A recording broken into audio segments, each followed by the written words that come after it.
You've probably had some bad lunch experiences at school. Sure. We all have. Yeah. The lunch lady sometimes, well, she has an off day. Sometimes many off days. But there's a fourth grader who decided to make a documentary about what he says was a very gross menu.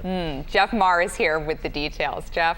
Yeah, interesting kid, interesting documentary. His name is Zachary Maxwell, 11 years old, and he was not happy with what his lunch lady was serving up at his school in New York. So he spent 6 months shooting this undercover expose on what was really going on at that cafeteria. He called his documentary Yuck.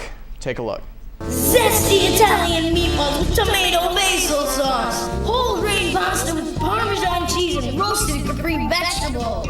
That was the menu, and that's what was actually being served up. During Zachary's investigation, he compared descriptions of lunch items on the school-provided menu with secretly recorded video of what was actually being served. He said, quote, "The menu sounded like it was coming from the finest restaurant, but what we were actually getting served, it wasn't too good." Well, welcome to the real world, Zachary. It's not a five-diamond restaurant, it's a cafeteria at a public school. Anyway, his 19-minute movie has already been featured at film festivals this year. He spoke to Good Morning America about his experience and what it's like to sit there and watch his own documentary in front of a big audience. Well, I think it's a lot more cooler than just watching it on like a little TV screen. And also watching it with an audience, like on a big screen, is like really cool because like when they laugh when they're supposed to laugh, like it's just the best feeling ever. Now, Zachary did say he was afraid of getting in trouble during this shoot, but he did it anyway. His father actually helped him put the documentary together. And since it has spread, the New York City Department of Education defended its schools, saying they currently have more than 1,000 salad bars in their schools to provide more healthy options for students. I guess me and Zachary are just going to have to agree to disagree, because at my school district, I'm sorry to say, there were many nice brown bag lunches made by mom that I tossed out in exchange for pizza and nutty bars. I loved school lunch. It's what you can't have always looks more appealing. Yeah, and Jeff, I've seen what you eat on a daily basis, so that, you know, it kind of makes a little sense. You just saw me eat a banana. I eat did. pretty healthy, Kate. I did, but I've seen other things you've eaten too. Yes, you have. I think that kid is a future in investigative journalism. He actually wants to become a documentarian, kind of like Morgan Spurlock, or maybe he's the next Michael Moore. Well, hopefully he's not going to that cafeteria line anymore, because if he does, I'll bet you there'll be a few surprises. Might want to change schools, right? Yeah. You don't want to make the lunch lady mad. No. Thanks, Jeff. Sure. Heads up, high schoolers, especially those of you who just graduated and you're thinking about which college major you might want to pursue. A list has come out about the worst majors if you're trying to land a decent job. And Jeff Maher is here.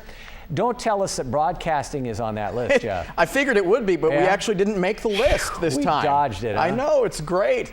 You know, I'm not one to be a Debbie Downer, but I should give a disclaimer. This segment is all about that. This was put together by PayScale, a compensation research firm that put together the list of the worst majors for decent paying jobs. And basically what they did was they put out there the majors and then what graduates expect to get, and then they compared the reality of the situation. I'm just going to go real quick down the list here. Number one, business administration management. This is one of the most popular majors, and according to this firm, a lot of the graduates come out there thinking they're going to be like a Gordon Gekko from the movie Wall Street, like some hot shot Wall Street banker or trader, but the reality is those jobs are few and far between. Criminal justice, you would think that would be a pretty good opportunity, lots of jobs available, but they have this fantasy, the graduates, of coming out of there becoming the FBI agent, flashing the badge and making these big busts.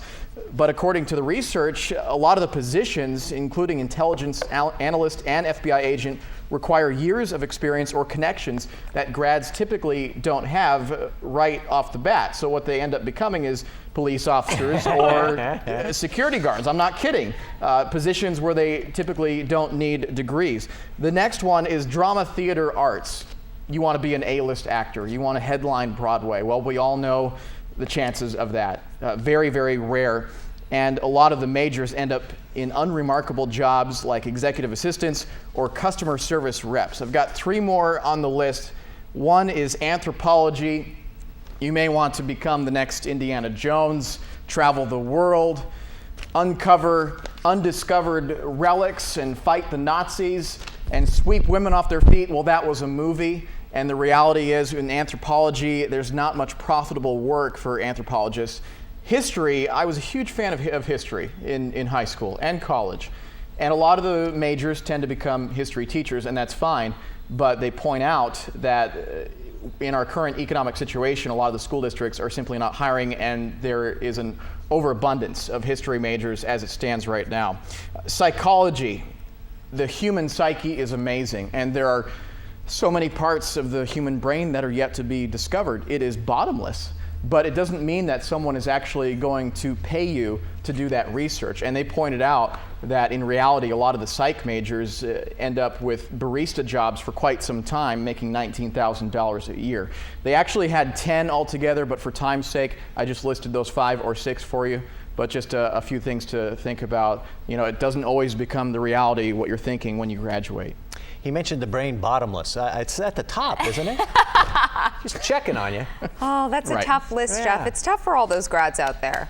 Yeah, it's a tough economy, and then if you come out there with these notions that you're going to become this certain person and it doesn't happen, it can be very frustrating, especially when you get locked in that college job that you've had for so long. What was your major, Jeff? My major was speech communications with a minor in TV broadcasting, so well it served. Worked out. Well served. Yeah, it worked out so far. All right. Have you guys ever had roommates? Oh, Yes. Yeah? Have they ever pulled pranks on you? yeah. But I bet it's nothing like this. This guy from Australia, he spent 2 months in Vietnam. Came back, just wanted to get into his bed, get back to his room. Take a look at his room. This is what it looked like before. He's got the bed, he's got 3 roommates who live with him. Well, while he was on this 2-month trip, they decided to do a little makeover without him knowing about it. They even solicited Facebook people to help with this. 15 Facebook friends and $60. Turned this guy's room into a princess palace. Oh, It's geez. so pretty. Complete with glittery furniture, a dollhouse, and unicorn stuffed animals.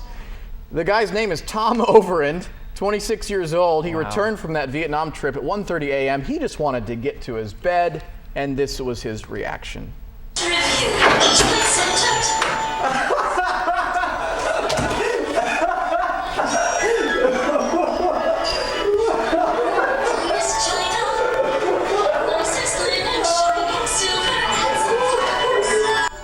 Yeah, you can hear the music there. I believe that's from The Little Mermaid.